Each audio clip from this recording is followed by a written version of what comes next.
సూర్యాపేట జిల్లా కోదాడలో అక్రమంగా కిడ్నీ మార్పిడి చేసే ముఠాను పోలీసులు అదుపులోకి తీసుకున్నారు.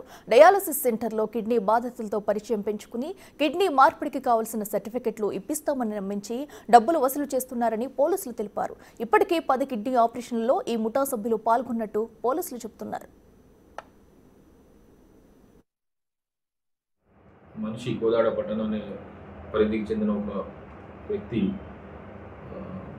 కిడ్నీలు ఖరాబ్ అయితే అతని ఈ కిడ్నీని తీసుకోవడం కొరకు విజయవాడకు చెందిన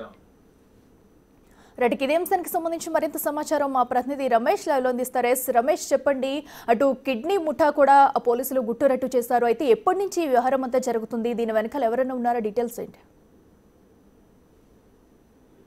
అయితే ఇది డిసెంబర్లో జరిగింది. డిసెంబర్లో జరిగి ఇప్పుడు ఇచ్చినటువంటి ఫిర్యాదు మేరకు కూడా పోలీసులు అరెస్టు చేయడం జరిగింది. మొత్తం 10 మంది సభ్యుల కూడా ఒక ముఠాగా వీరంతా కూడా విజయవాడ, కృష్ణా జిల్లా, గుంటూరు జిల్లాకు సంబంధించిన వారుగా గుర్తించడం జరిగింది. 10 మందిలో 6గురిని మాత్రం ప్రస్తుతం అదుపులోకి తీసుకున్నారు. వీరంతా మొదటగా డయాలసిస్ సెంటర్ల చుట్టూ కూడా తిరుగుతూ కిడ్నీ బాధితులు ఎవరున్నారు, డయాలసిస్ పేషెంట్లు ఎవరున్నారని కూడా ఆరా తీస్తూ దాన్ని ఆసరాగా చేసుకొని ఆ కిడ్నీ పేషెంట్లతో కూడా కిడ్నీ మార్పిడి చేయిస్తాము, మాకు అన్ని మేమే చూసుకుంటామంటూ కూడా నమ్మబలికి దానికి కావాల్సినటువంటి ఏర్పాట్లన్నీ కూడా, ఎందుకంటే ఒక కిడ్నీ ట్రాన్స్ప్లాంటేషన్ చేయాలంటే కూడా చాలా వరకు ఆ కుటుంబ సభ్యులు అయి ఉండాలి, బంధుత్వం అయి ఉండాలి, వారి యొక్క రిపోర్ట్లు కానీ అన్ని డిఎన్ఏ రిపోర్ట్లు కానీ అదేవిధంగా దానికి సంబంధించినటువంటి అన్ని కూడా ఫేక్ సర్టిఫికేట్లు తయారు చేస్తూ కూడా ఇందులో తాతారావు అనే వ్యక్తి ప్రధాన సభ్యుడు అని చెప్పవచ్చు. అందులో ఒక ఫార్మాసిస్టు రమాదేవిని ఫార్మాసిస్ట్, ఎందుకంటే దానికి సంబంధించినటువంటి బ్లడ్ గ్రూప్లను కానీ అదేవిధంగా ఈ ఫేక్ డాక్యుమెంట్లను కూడా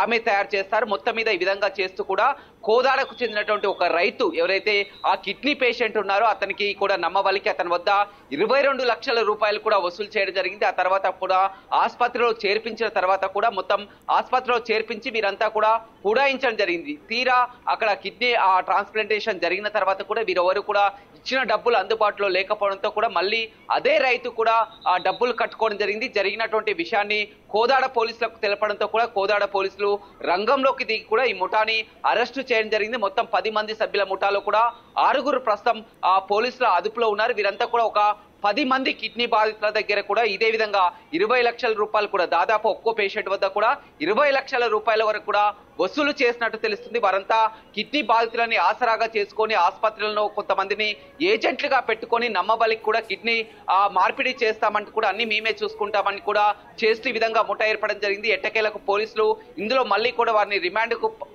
తర్వాత కూడా విచారణకు పిలిపిస్తే ఇంకా మరిన్ని విషయాలు వెలుగులోనికి వచ్చే అవకాశం కనపడుతుంది. కోట్ల రూపాయలు కూడా దండుకుంటున్నటువంటి పరిస్థితి కూడా ఉందని కూడా విచారణలో తేలినటువంటి పరిస్థితి అయితే కనపడుతుంది. Right Ramesh, thank you.